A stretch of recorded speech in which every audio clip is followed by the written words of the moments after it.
Good morning class. कल हम लोगों ने एनसीएफ के बारे में पढ़ा था, याद है एनसीएफ?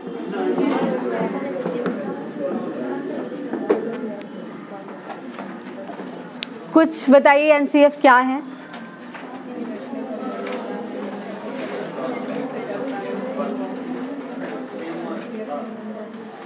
एक दो पॉइंट्स बताइए बिना पेज पलटे, ऐसे दिमाग पे जोर डाल के।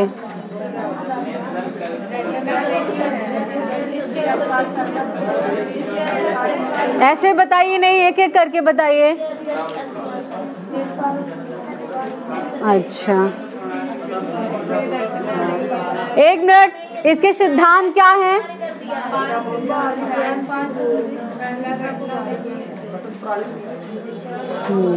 और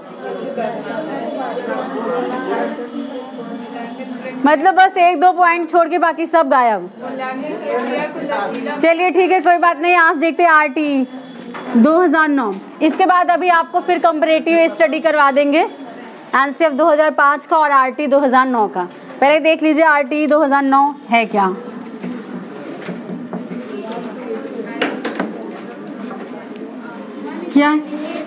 क्या हुआ? इस साइड दिखेगा।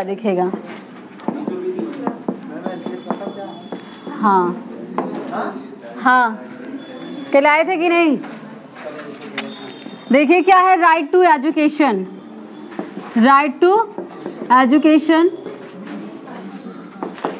एक्ट 2009।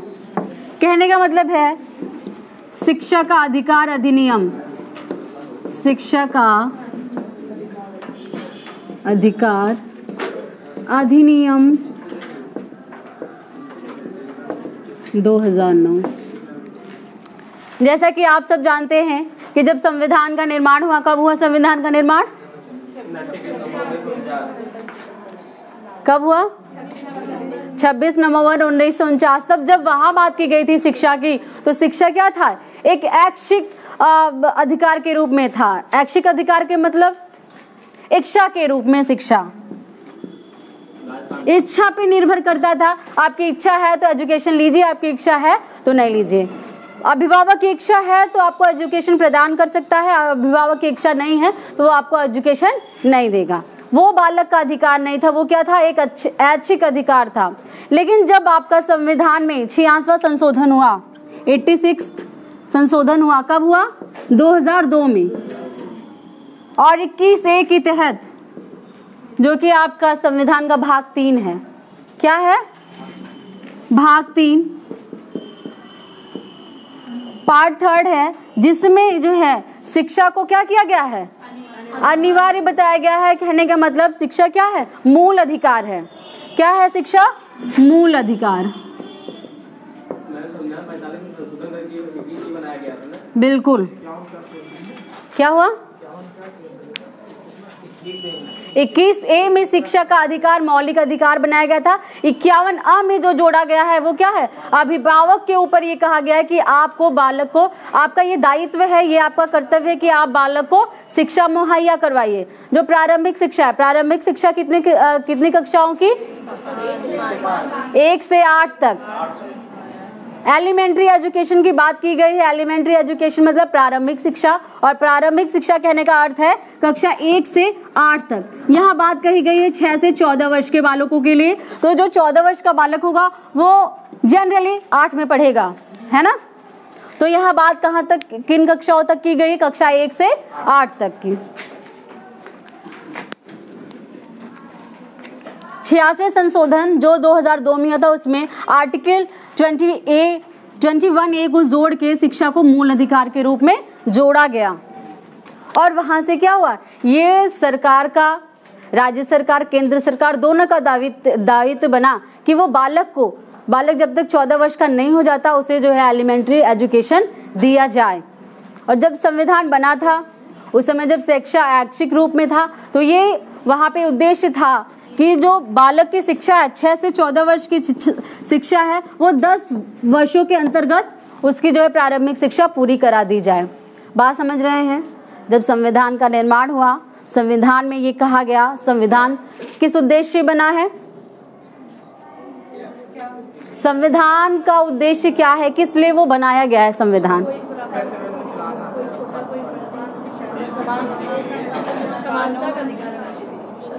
किस लिए बनाया गया है?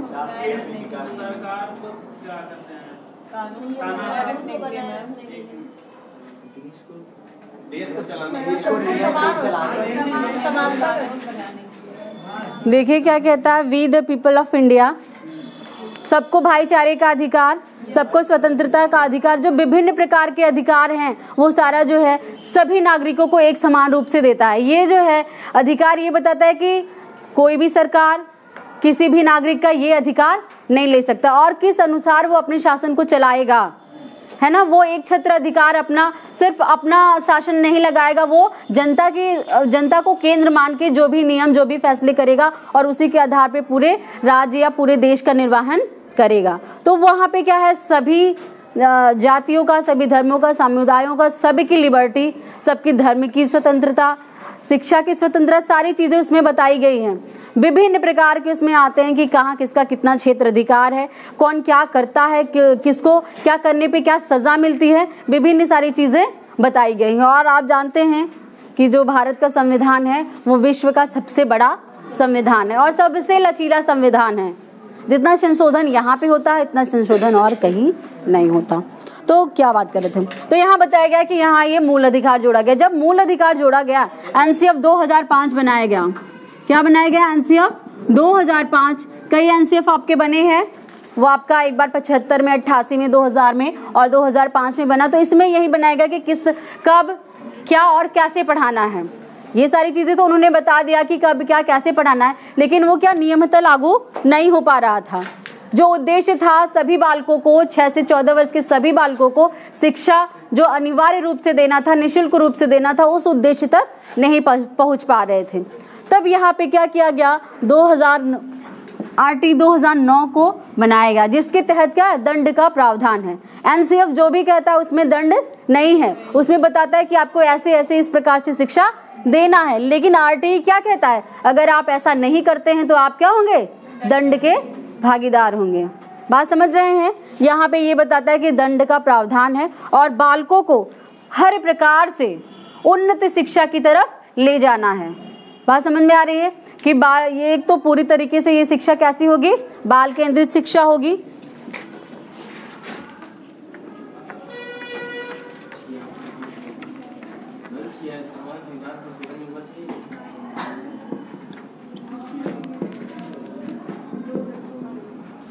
जी, आरटी 2009 जो है आपका जुलाई में राज्यसभा में पारित हुआ। राज्यसभा में पारित हुआ। इसके बाद 4 अगस्त 2009 में लोकसभा में मंजूरी मिली। और लागू ये कब हुआ, 1 अप्रैल। जम्मू एंड कश्मीर को छोड़ के, जम्मू और कश्मीर को छोड़ के सभी राज्यों में ये लागू हुआ। कहाँ? हाँ, अब जो है अब ये पूरे देश में फॉलो होगा। बात समझ में आई कि ये जो है सर्वप्रथम मनमोहन सिंह के राज्यकाल में ये हुआ था। मनमोहन सिंह के राज्यकाल में ये हुआ था कि जुलाई में इसको जो है राज्यसभा में पारित किया गया और 4 अगस्त 2009 में ये लोकसभा से पारित होकर एक अधिनियम के रूप में आ गया और जिसे स्वीकृति जो है, जो पूरी तरीके स्वीकृति तो यही मिल गई थी 4 अगस्त 2009 को, और जो लागू किया गया इम्प्लीमेंटेशन जिसे कहते हैं वो 1 अप्रैल 2010 से हुआ। वो भारत के सभी राज्यों में हुआ, सिर्फ जम्मू और कश्मीर को छोड़ के। अभी क्या है, अभी सब में लागू है। बात समझ में आई? जम्मू कश्मीर में संविधान में फॉलो होगा। अभी तो यही तो आप पढ़ रहे हैं, सारी चीजें जितनी भी अन्य राज्यों में है सब वहां भी लागू होगा।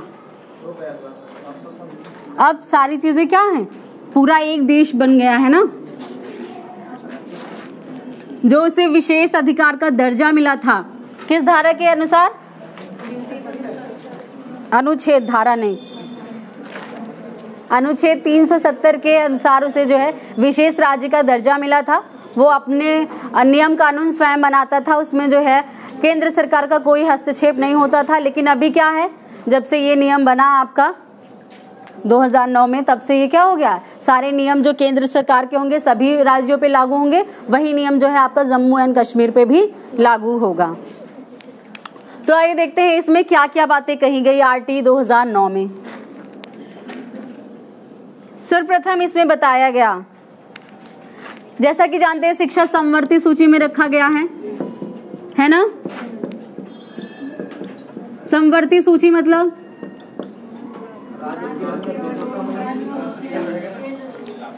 राज्य, ऐसी सूची जिसमें केंद्र भी नियम बना सकता है और राज्य भी नियम बना सकता है। तो शिक्षा जो है वो क्या है, समवर्ती सूची में रखा गया। इस पे नियम, अधिनियम, कानून जो है राज्य सरकार भी बना सकती है और केंद्र सरकार भी बना सकती है। और जो शिक्षा पे जो खर्च आएगा उसका खर्च कौन करेगा वहन? दोनों लोग करेंगे। तो जिसमें जो है 65% केंद्र सरकार करेगी और 35% आपके राज्य सरकार।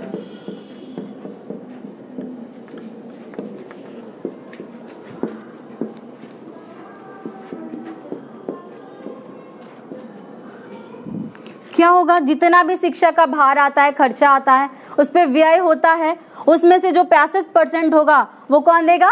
केंद्र सरकार देगी। और जो 35% बचेगा वो कौन देगा? राज्य सरकार देगा। इतनी बात समझ में आई। अब देखिए, विद्यालय प्रबंधन में 50% महिलाएं होंगी।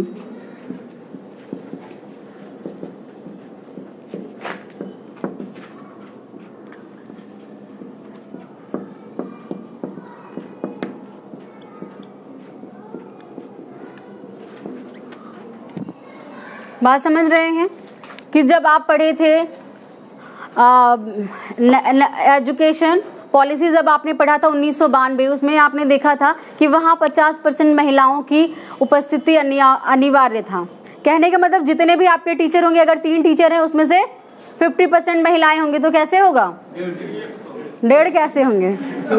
2 टीचर महिलाएं होंगी, है ना। 1 टीचर पुरुष चलेंगे लेकिन 2 टीचर महिलाएं अनिवार्य हैं। तो यहाँ भी जो विद्यालय प्रबंधन है, जो विद्यालय प्रबंधन का समिति है, उसमें 50% महिलाओं की सीट क्या होगी? रिजर्व होगी। बात समझ में? क्या हुआ? हाँ, तो वो तो होता ही रहेगा, 3-4 जो भी हो।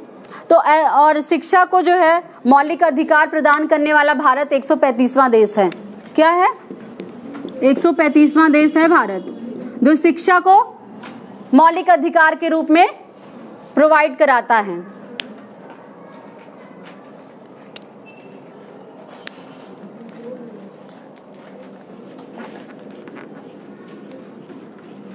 अब देखिए, ये तो बताया गया 50% महिलाएं होंगी। अगर 60 बच्चे हैं तो उनमें कितने टीचर होने चाहिए?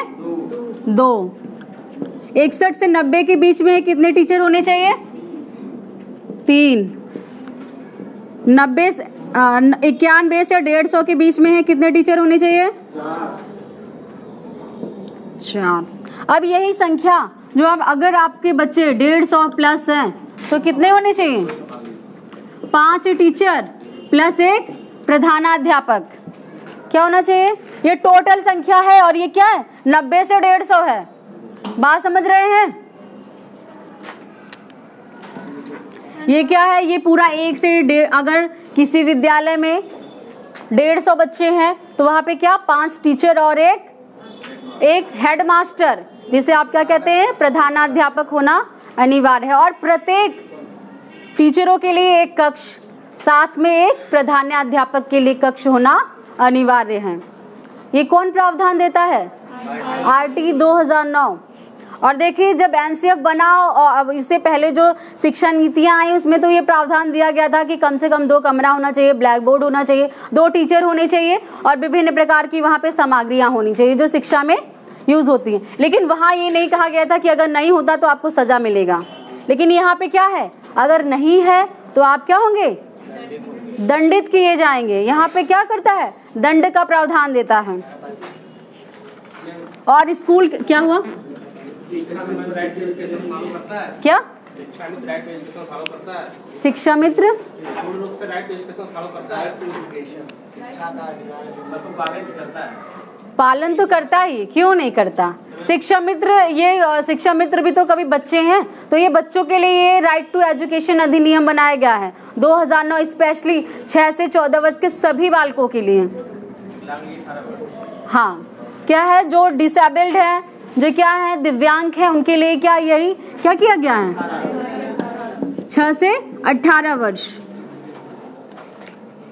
तो ये आपका हो गया कि कितने जो है महिलाएं होनी चाहिए, कितने अध्यापक होने चाहिए। इसके बाद ये बताया गया है कि जो अध्यापकों की संख्या है किसी कक्षा में, अगर प्राथमिक स्तर कहने का मतलब 1 से 5 तक है, तो वो संख्या कितनी होनी चाहिए? 3:1, 30 पे 1। कक्षा 6 से 8 तक होनी चाहिए 35 पे 1। अगर यही जो है संख्या क्या है, प्राथमिक विद्यालय में कक्षा 1 से 5 तक 200 बालक हैं, तो क्या होना चाहिए? 40:1। ये आपके रेशियो हैं। किसी जो है विद्यालय में अगर 31 बच्चे हैं तो वहाँ पे 1 टीचर है। अगर ये संख्या क्या होती है, 31 होती है, 32 होती है, तो आपको कितने टीचर रखने होंगे? 2। 30 तक ही आपको क्या करने हैं? 1 टीचर रखने हैं। 1 बढ़ गया तो उसके लिए आप अलग टीचर की व्यवस्था करेंगे। ये अलग बात है कि ध्यान नहीं दे रहे हैं आप उसी में पढ़ा रहे हैं, लेकिन नियम कोई फॉलो नहीं करता। लेकिन ये है कि आप वहाँ पे क्या है, दंड के प्रार्थी हैं। अब यही बात देख लीजिए कि टीचर कैसे होने चाहिए? क्वालिफाइड होने चाहिए। टीचर क्या होने चाहिए? क्या?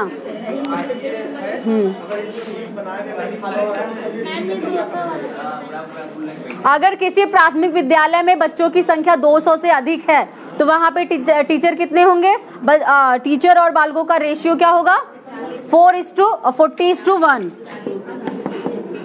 जब प्राथमिक विद्यालय कहने का मतलब कक्षा 1 से 5 तक के विद्यालय में जो बालकों की संख्या है वो 200 प्लस है, तब जो है टीचर और बच्चों का अनुपात क्या होगा? 40:1। क्या हुआ? बिल्कुल 40 पे 1 टीचर। अगर कहीं विद्यालय में बच्चों की संख्या 200 से अधिक है, वैसे तो जनरली सारे बच्चे क्या जा रहे हैं? प्राइवेट की ओर जा रहे हैं, तो 200 बच्चे मिलना क्या हुआ?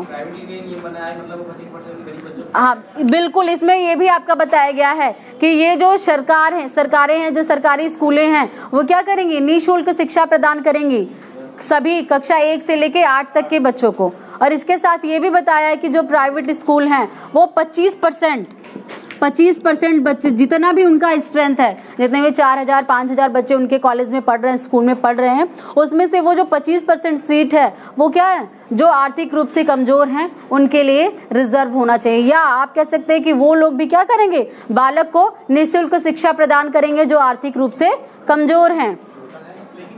होता है हर स्कूल में, ये होता है। क्या हो? प्राइवेट में होता है, लेकिन अगर नहीं करते हैं तो यही तो नियम आपका बताता है कि अपना अधिकार जानिए। डाल दीजिए, यही बात है, अपना अधिकार जानेंगे तभी तो आप जानेंगे कि मेरा अधिकार कहाँ तक है। हाँ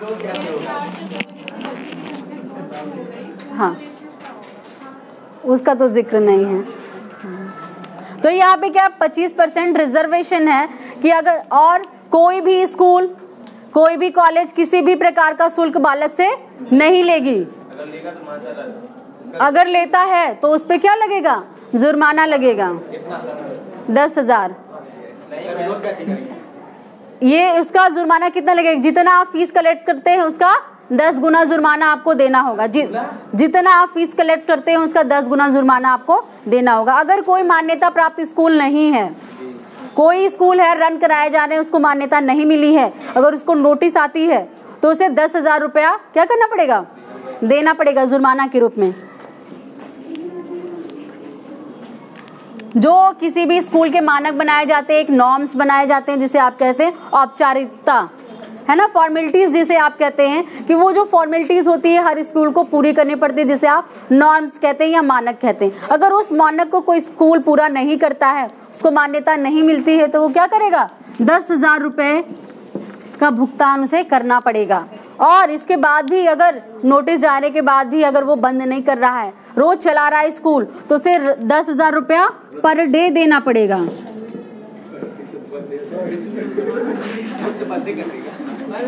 हाँ,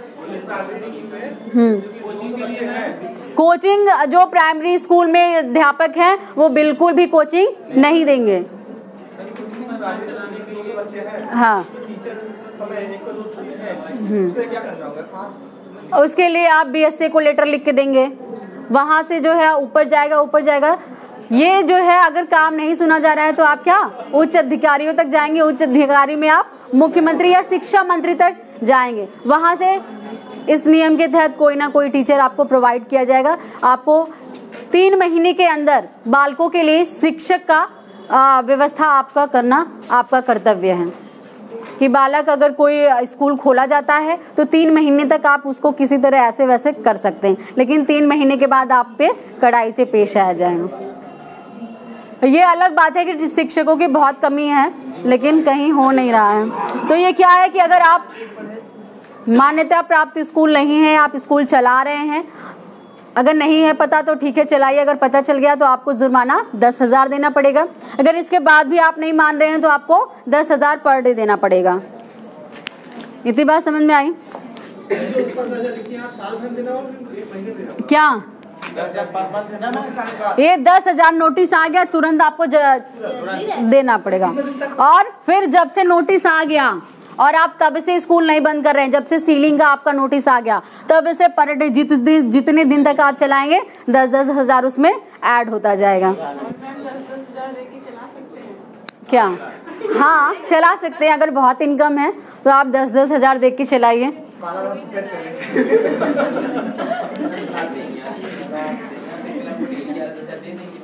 और देखिए, और ये जो विद्यालय होंगे वो बालक से निकट या नेबरहुड में, उनके पड़ोस में होंगे। कहाँ होंगे? 1 किलोमीटर के रेंज। छोटे बालकों के लिए कक्षा 1 से 5 तक इसका दायरा क्या होगा? 1 किलोमीटर। और 6 से 8 तक इसका दायरा 3 किलोमीटर।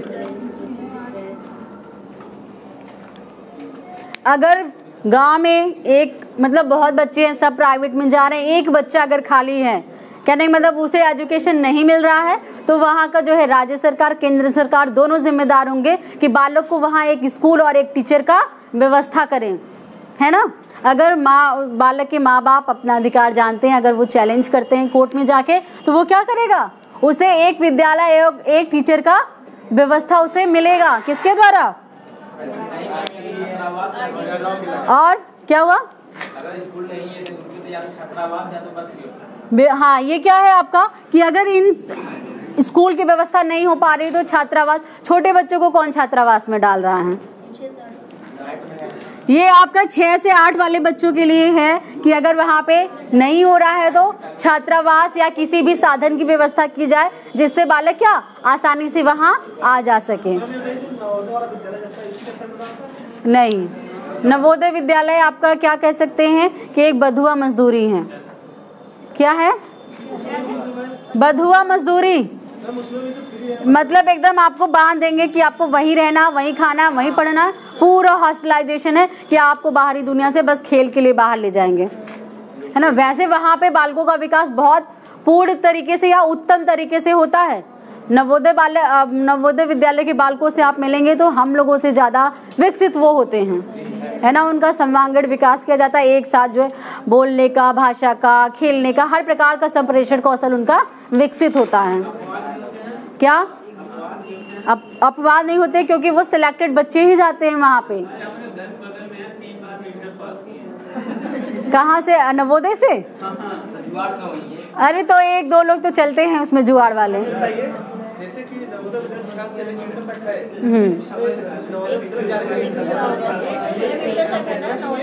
6 से आपका इंटर तक है ना, 6 से 12 तक इंट्रेंस होता है। इसका जो है कक्षा 5 में पढ़ रहे हैं, 4 में पढ़ रहे हैं, तभी से आपका इंट्रेंस फॉर्म डाला जाता है। हाँ, सभी के लिए है। शिक्षक, हाँ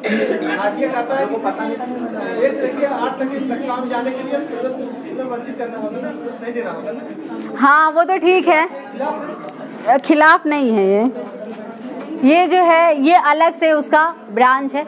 लेकिन देखिए आरटीई क्या कहता है कि बालक को किसी भी प्रकार से शिक्षा से वंचित न किया जाए। शांत हो जाइए, अपना सजेशन बाद में दीजिएगा, सुन लीजिए। कस्तूरबा गांधी स्कूल जो है लड़कियों के लिए स्पेशली जो है खोला गया था। इसकी स्थापना कब हुई थी? 2004 के आसपास, और ये बिहार में सब सर्वप्रथम खोला गया था, कस्तूरबा गांधी। हाँ। क्या आसपास। तो हम क्या बता रहे थे कि आरटीई अधिनियम क्या कहता है? Free and compulsory education.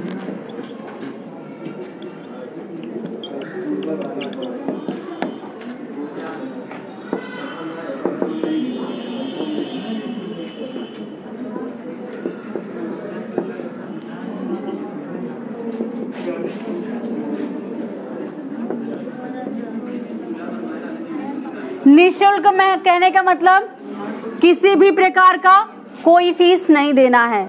अगर कोई भी स्कूल आपको कहता है कि कंपटीशन आपका करवाएंगे, उसका फीस आप जमा कीजिए, तो ये क्या है? अवैध है। क्या है?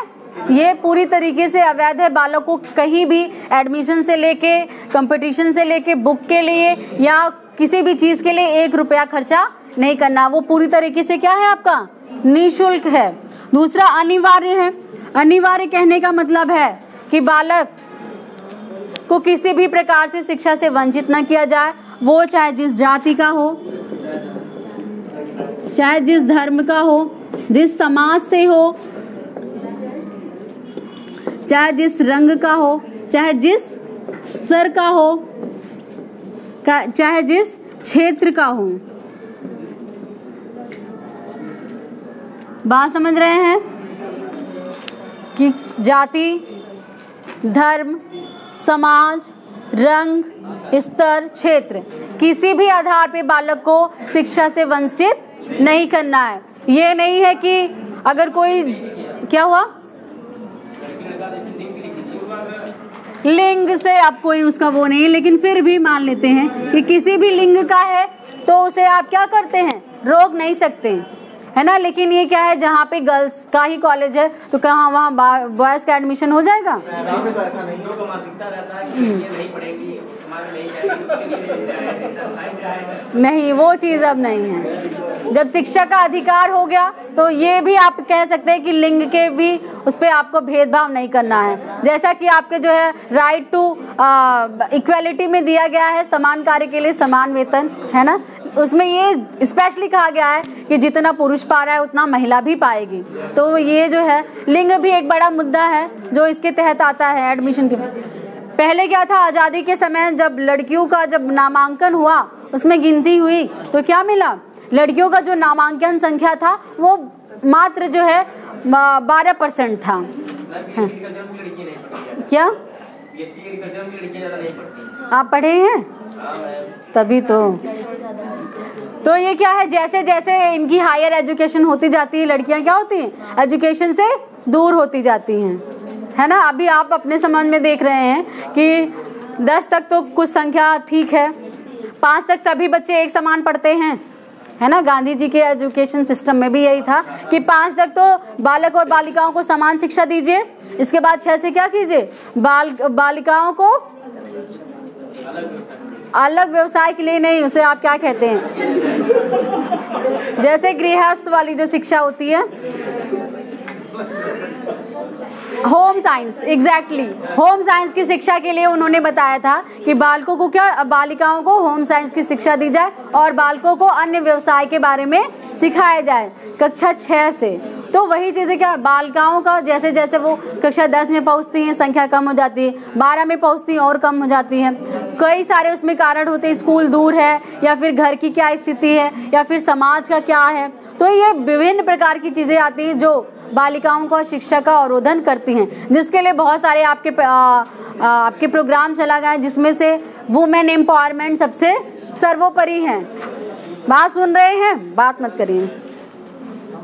वुमेन एम्पावरमेंट क्या है?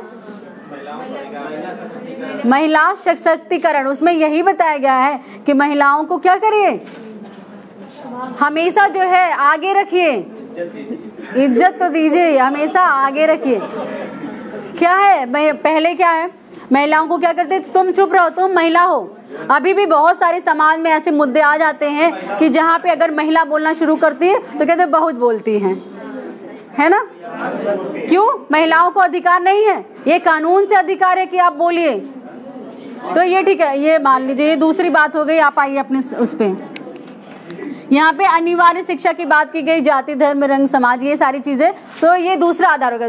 और तीसरी बात ये है कि मान लीजिए आप एडमिशन कराने गए, वहाँ आपके पास DOB नहीं है, बालक का बर्थ सर्टिफिकेट नहीं है, तो उसके आधार पे भी आपका एडमिशन नहीं रोक सकते। या फिर एडमिशन की तिथि निकल गई है तो भी ये नहीं कह सकते कि आप लेट हो गए, आपके बच्चे का एडमिशन नहीं होगा। वहाँ भी टीचर को या फिर उस अध्यापक को आपका एडमिशन करना होगा। हाँ, 1 से 8 तक विद्यालय है। हाँ, उसमें बच्चे का एडमिशन हो गया, RT को फॉलो कर रहा है। हाँ, जब फॉलो कर रहा है तो फिर उस अध्यापक को RT द्वारा सैलरी क्यों नहीं दी जाती? सैलरी क्यों नहीं दी जाता उसको? पेमेंट?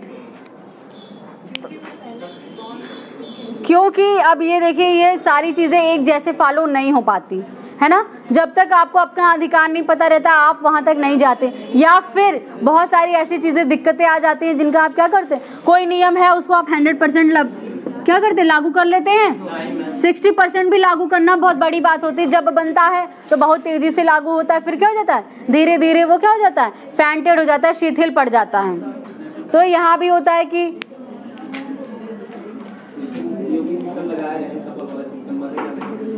छोड़िए उसको, देखिए RT 2009 कहता है कि बालक का अगर एडमिशन हो गया है, वो किसी अन्य स्थान पे जाना चाहता है और आपसे स्थानांतरण कागज मांगता है, जिसे आप क्या कहते हैं,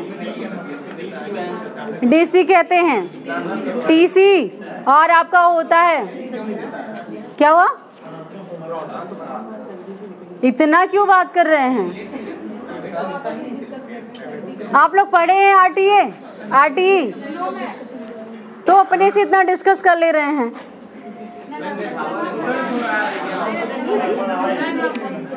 सुनिए, RTE 2009 कहता है कि अगर बालक पढ़ रहा है, आपकी कक्षा में है और उसे कहीं और एडमिशन लेना है, तो आप बिल्कुल भी उसको जो है उसके ट्रांसफ़र सर्टिफिकेट देने में बिल्कुल देरी नहीं करेंगे। जितना जल्दी हो सकेगा आप उतने जल्दी उसको प्रोवाइड कराएंगे कि वो जहाँ स्थानांतरण करना चाहता है वहाँ कर सके।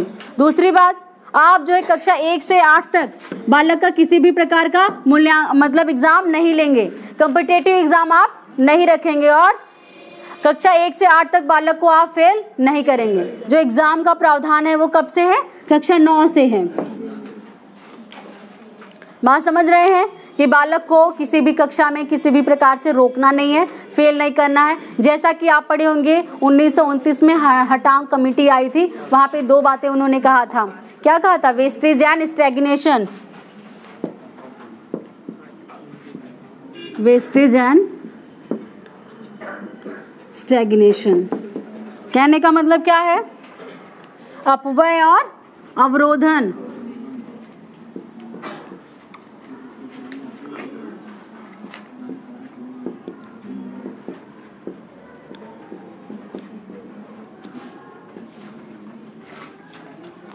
अपव्यय एवं अवरोधन ये किसने बताया है, हटांग कमेटी ने बताया था, जो 1929 में बनाया गया था। उसमें यही बताया गया था कि अगर बालक किसी भी प्रकार से स्कूल में आता है, स्कूल में अगर आ रहा है और किसी कारण से वो छोड़ देता, तो ये बालक की, ये शिक्षक की जिम्मेदारी है कि आप उसको किस तरीके से स्कूल में ले आते हैं, उसको वहाँ किस तरीके से रोकते हैं, किसी भी तरीके एनी हाउ, जिसमें से आपका जो है मिड डे मील योजना, वही जो है नामांकन संख्या को या बच्चों को रोके रहने का एक क्या है, क्या है?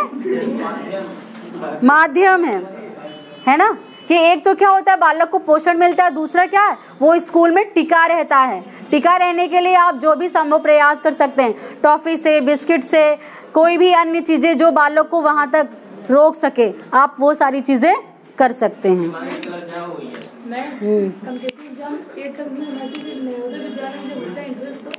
तो उसमें मैं क्या बताऊं, क्या हुआ? हाँ,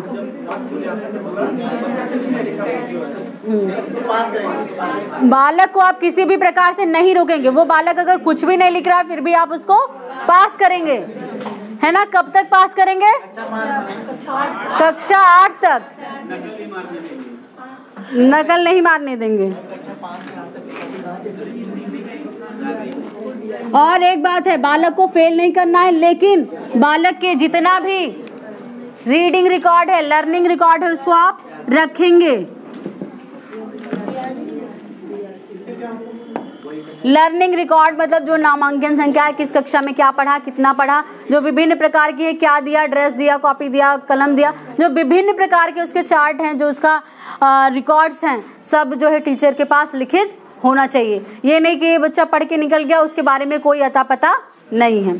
पूरा रिकॉर्ड जो है विद्यालय पे होना चाहिए। क्या? जब तक रख सकते हैं।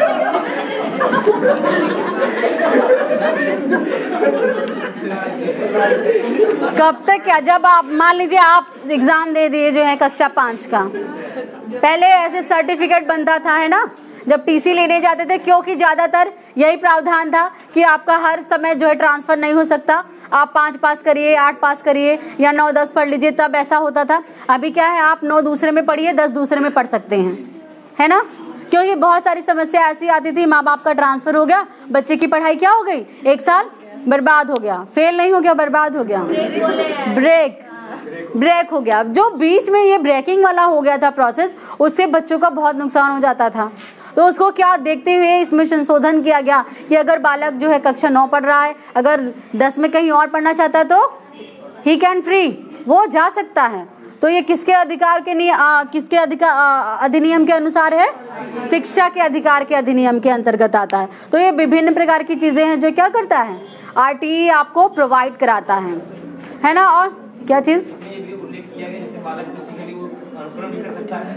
बिल्कुल, बालक का ये अनुसरण से ही तो बालक सीखते हैं। जैसा व्यवहार नहीं है, नकल नहीं करना है, जैसा व्यवहार टीचर करता है, बालक जो है उसी व्यवहार को क्या करता है, उसी का अनुसरण करता है। अगर टीचर उसका अच्छा बढ़िया बोल रहा है तो बालक भी क्या करता है, अच्छा व्यवहार करता है ना। जिस प्रकार से टीचर क्या होता है, बालक का मिरर होता है।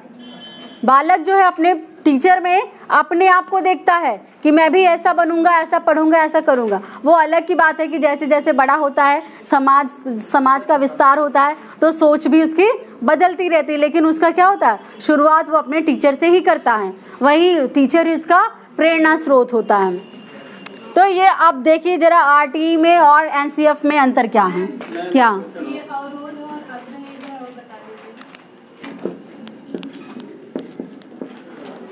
अवरोध कहने का मतलब है किसी भी कक्षा में बालक को आपको रोकना नहीं है। क्या करना है? आपको रोकना नहीं है। अगर कोई बच्चा पढ़ रहा है, फेल हो रहा है या कम नंबर आ रहा है तो आप उसको रोकेंगे नहीं। दूसरी बात है अपव्यय। अपव्यय में क्या है आपका, किसी कारणवश जो है बालक विद्यालय छोड़ देता है तो वो क्या हो जाता है, अपव्यय हो जाता है। बालक पे जितना आपने पैसा खर्च किया है, खाने में, बुक देने में, पढ़ाने में, जो सारी जो है खर्चा आता है वो क्या कहलाता है, अपव्यय, जिसे आप कहते हैं वेस्टेज। और अवरोधन का मतलब क्या होता है, अवरोधन का मतलब होता है कि जब आप बालक को बीच में क्या करते हैं, रोक लेते हैं। रोकने का कहने का मतलब है कक्षा में फेल कर देते हैं। बात समझ में आई? क्या क्या?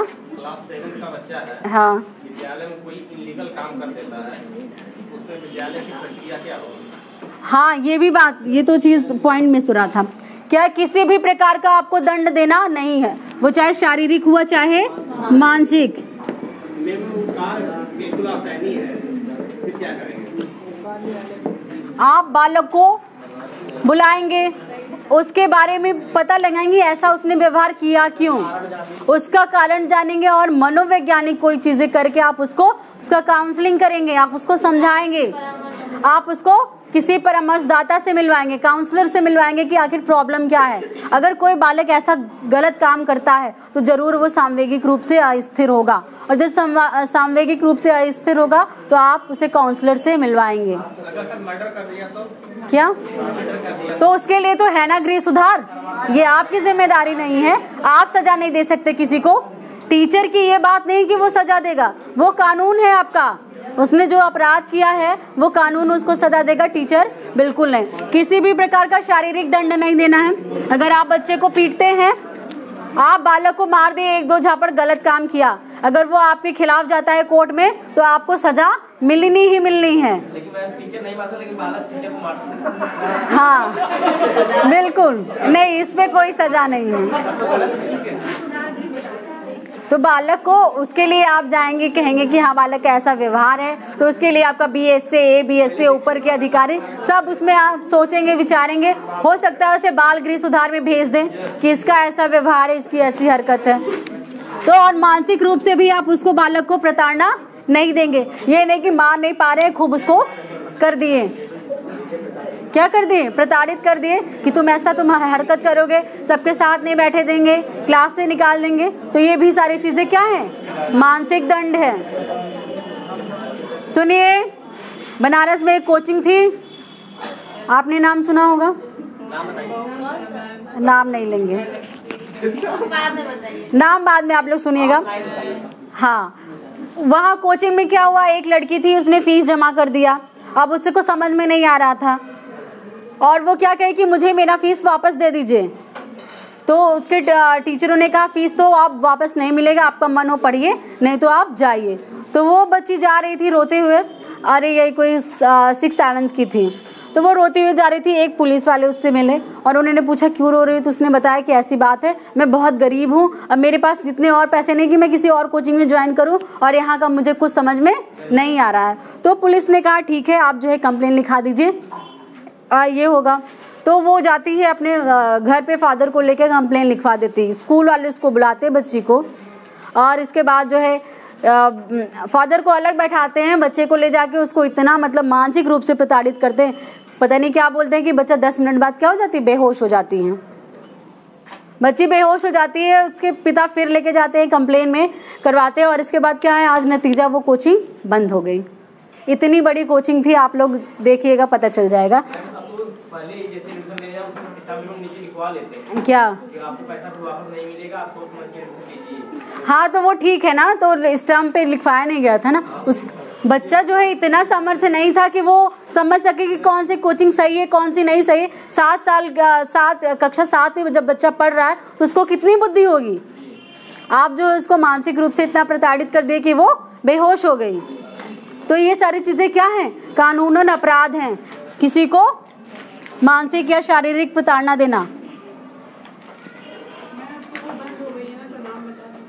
अभी रहने दीजिए। अब देखिए एनसीएफ और आरटीई में क्या अंतर है।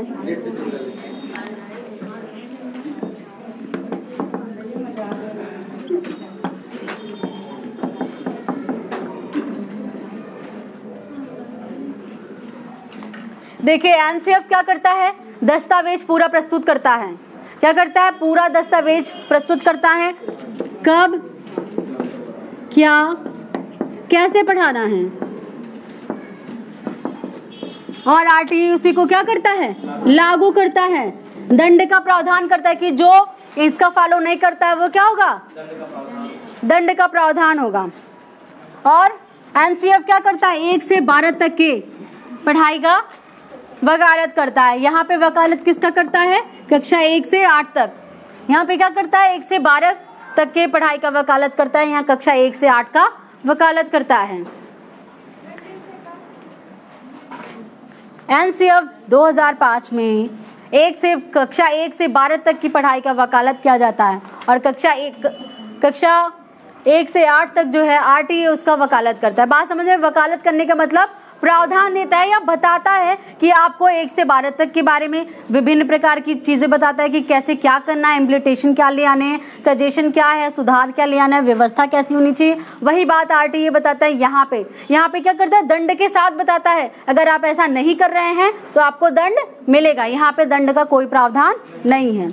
और ये तो बात हो गई। एनसीएफ बताता है कि जो बच्चों की शिक्षा देनी है वो मातृभाषा के साथ साथ 3 भाषा में आप देते हैं। किसमें मातृभाषा अंग्रेजी और क्षेत्रीय, जिसमें आप जो है मातृभाषा के साथ अंग्रेजी की भी वकालत एनसीएफ करता है। लेकिन आरटीए क्या करता है, मातृभाषा पे ही बल देता है कि बालक की जो प्रारंभिक शिक्षा होगी वो किसमें होगी, मातृभाषा में होगी। बात समझ में आ रही है? हाँ, महात्मा गांधी ने भी कहा कि बालक को शिक्षा मातृभाषा में देनी चाहिए। यहाँ पे क्या है, यहाँ पे आपका जो शिक्षा का जो स्तर है वो क्या है, धीरे धीरे आपका ऊपर जाएगा। कैसे, मूर्त से अमूर्त की ओर और ज्ञात से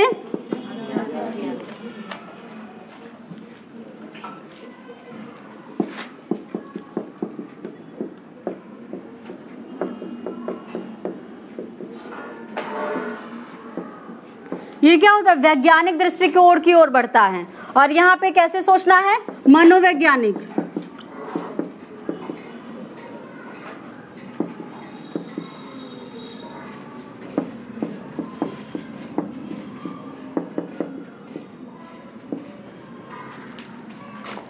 बालक के सामने अगर कोई भी समस्या प्रस्तुत, यहाँ भी है, यहाँ तो आपका कक्षा 1 से इंक्लूड करता है पूरा 12 तक, और इसमें सिर्फ 1 से 8 तक करता है। तो यहाँ क्या करता है, धीरे धीरे वो कहाँ बढ़ता है, अज्ञात की तरफ। लेकिन यहाँ बालक यहाँ पे क्या होता है, अमूर्त चिंतन करने में असमर्थ होता है। वो हमेशा क्या करता है, मूर्त चिंतन करता है। यहाँ पे जो इस अवस्था में बालक क्या करता है, मूर्त चिंतन। और इस यहाँ पे एक स्तर के बाद बालक क्या करता है, अमूर्त चिंतन करने के योग्य हो जाता है। और देखिए जो है आरटीई में आपका प्रावधान है कि कितने घंटे पढ़ना है। क्या यहाँ पे तो बताया कब और क्या पढ़ना है, कब पढ़ना है, और इसमें बताया है कितने घंटे पढ़ने हैं। तो कितने घंटे पढ़ने हैं,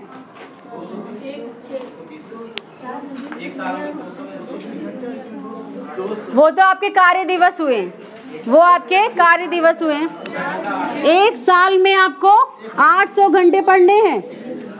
किस कक्षा में, कक्षा 1 से 5 तक। 1 साल में आपको 800 घंटे पढ़ने, कक्षा 1 से 5 तक। और 1000 घंटे आपको पढ़ने हैं, 1000 आवर्स पर ईयर आपको पढ़ने हैं। किस कक्षा में, 6 से 8 तक पढ़ने या पढ़ाने हैं, है ना। बालक को पढ़ने हैं और शिक्षक को पढ़ाने हैं। तो ये बताता है कि पढ़ाने हैं 1000 आवर पर ईयर। क्या हुआ, क्या, कार्य दिवस।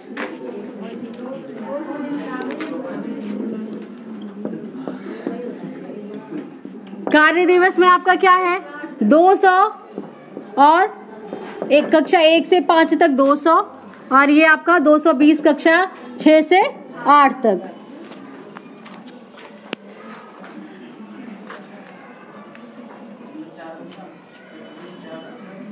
क्या प्राइमरी में कहने का अर्थ है कि आपका जो है 4 घंटा प्लस, अगर आप देखा 4 घंटा से अधिक, 4 प्लस इसमें होगा और आपका 5 प्लस इसमें होगा। कम से कम आपको 4.5 से 5 घंटा किसमें पढ़ाना है, प्राइमरी स्तर पे रोज पढ़ाना है। अब देखिए ये तो कार्य दिवस हो गया आपका। एक टीचर को एक हफ्ते में 45 घंटा पढ़ाना है। कितना पढ़ाना है, 45 आवर पर वीक एक टीचर को। हाँ, प्राइमरी टीचर को कि एक घंटे में इसको एक हफ्ते में उसको 45 घंटा पढ़ाना है, लगभग 7 के एवब, है ना। संडे की तो आपकी छुट्टी रहने वाली है, पढ़ना है आपको 6 दिन, तो वो आपका 7 साढ़े 7 के एवरेज से पढ़ाना है एक टीचर को। इतनी बात समझ में आई कि कितना इसमें तो पढ़ाना है, कब पढ़ाना है इसमें बताता है, कितना पढ़ाना है। अब इस इतनी सी बात है, इसमें से आपके सारे प्रश्न आते हैं, इसी में से आपके 2 प्रश्न बनते हैं जिसमें विभिन्न चीज़ें आपकी पूछ ले जाती, कब लागू हुआ, कैसे लागू, कितना पढ़ाना है, कितने बच्चों की संख्या होनी चाहिए, और जो है कार्य समिति में कितनी % महिलाओं का योगदान होना चाहिए, और कार्य समिति भी इसके लिए जिम्मेदार होती है। अगर इन सब चीज़ों को वो फॉलो नहीं करती तो उसका जो है दंड का प्रावधान क्या हो।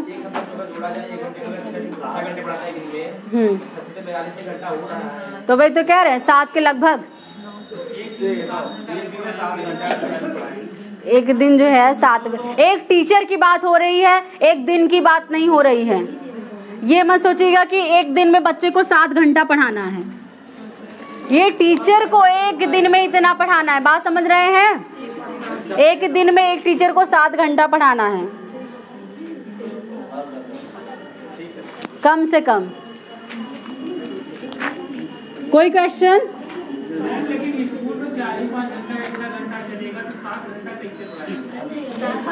एक हफ्ते का है भाई। हाँ हम समझ रहे हैं।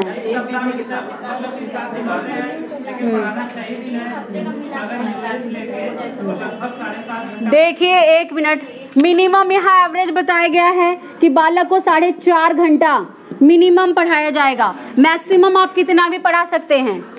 मिनिमम बात बताता है कि आप प्राथमिक विद्यालय में कम से कम 4.5 घंटा डेली पढ़ाइए, इसके ऊपर आप चाहे जितना पढ़ा सकते हैं। प्राथमिक में आपका क्या बताता है, 5 या 6.5 घंटा आप मिनिमम पढ़ाइए। क्या हुआ? मैराथन क्लास चला देंगे, चाहे जैसे आप चला रहे हैं। और उसमें 7 घंटे में सिर्फ पढ़ाना ही नहीं है, उसमें क्या है, खेलना भी है। क्या है आपका, खेलना भी है। एनसीएफ में भी आपका बताया गया है, क्या बताया गया है एनसीएफ में, कि स्वच्छ पानी होना चाहिए, पानी की व्यवस्था होनी चाहिए, सेपरेट जो है टॉयलेट की व्यवस्था होनी चाहिए, विभिन्न प्रकार की जो सामग्री, खेल सामग्री है उसकी व्यवस्था होनी चाहिए। और यही बात आरटीए में भी बताता है कि अगर ऐसा नहीं है तो आपको सजा के आप प्रार्थी होंगे, है ना। वो तो है ही, बहुत सारे विद्यालय ऐसे जहाँ गेम के आपको कोई भी वस्तुएं नहीं दिखेंगी, लेकिन बालक को क्या है, अगर वो पढ़ते पढ़ते ऊब रहे हैं तो वो खेल सकते हैं। उनका जो टाइम टेबल क्या होना चाहिए, एकदम स्ट्रिक्ट नहीं होना चाहिए, उनका टाइम टेबल क्या होना चाहिए, लचीला होना चाहिए। ये नहीं पहले घंटे में हिंदी पढ़ना है तो हिंदी ही पढ़िए, है ना, या 2-3 घंटे पढ़ने के बाद ही आपको खेलना तो 3 घंटे बाद ही आप खेलिए, ऐसा नहीं है। बालक को जब पढ़ना चाहे तब पढ़े, जब खेलना चाहे वो खेले। क्या हो, हाँ 1 से 5 तक के लिए अध्यापक को हाँ सारे सब्जेक्ट नॉलेज होनी चाहिए कि बच्चे को दे सके।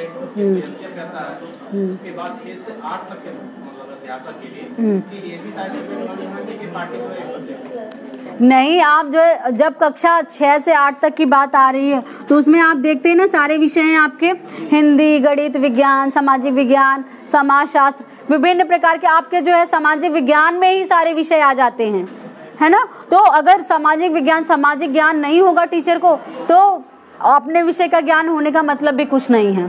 क्या बताता है कि टीचर को अपने विषय का तो ज्ञान होना ही होना अनिवार्य है, अन्य विषयों की भी जानकारी शिक्षक के पास होनी चाहिए। हाँ, एक में क्या होना चाहिए, कंपलसरी होना, एक में वो क्या होना चाहिए, बिल्कुल प्रखर होना चाहिए, जो सब्जेक्ट उसका अपना है ना। और बाकी सब्जेक्टों के बारे में भी उसके पास जानकारी होनी चाहिए। अब जैसे इतिहास है, हम आप सभी लोग थोड़ा बहुत जानते हैं, तो थोड़ा बहुत नहीं जानना है, जो टीचर इतिहास का होगा उसको पूरा इतिहास आना चाहिए, है ना। अब जो टीचर गणित का है उसे पूरा गणित आना चाहिए, थोड़ा बहुत अगर इतिहास आता है तो ये उसकी क्वालिटी है कि गणित के साथ साथ उसे अन्य सब्जेक्ट भी आते हैं। और हाँ ये भी, अगर क्वालिटी टीचर नहीं है, अगर बच्चा जो है टीचर के खिलाफ कंप्लेन करता है कि हाँ ये टीचर गलत पढ़ा रहे हैं या सही नहीं पढ़ा रहे हैं या अच्छे से नहीं पढ़ा रहे हैं, तो उसके लिए भी कार्यवाही का प्रावधान है, किसमें, RTE 2009 में। इतनी बात समझ में आई? बस करिए आज के लिए। इसमें आपके सारे बहुत कम क्वेश्चन आपके बनते हैं और जितने भी क्वेश्चन आपके यहाँ से आएंगे आप कर ले जाएंगे।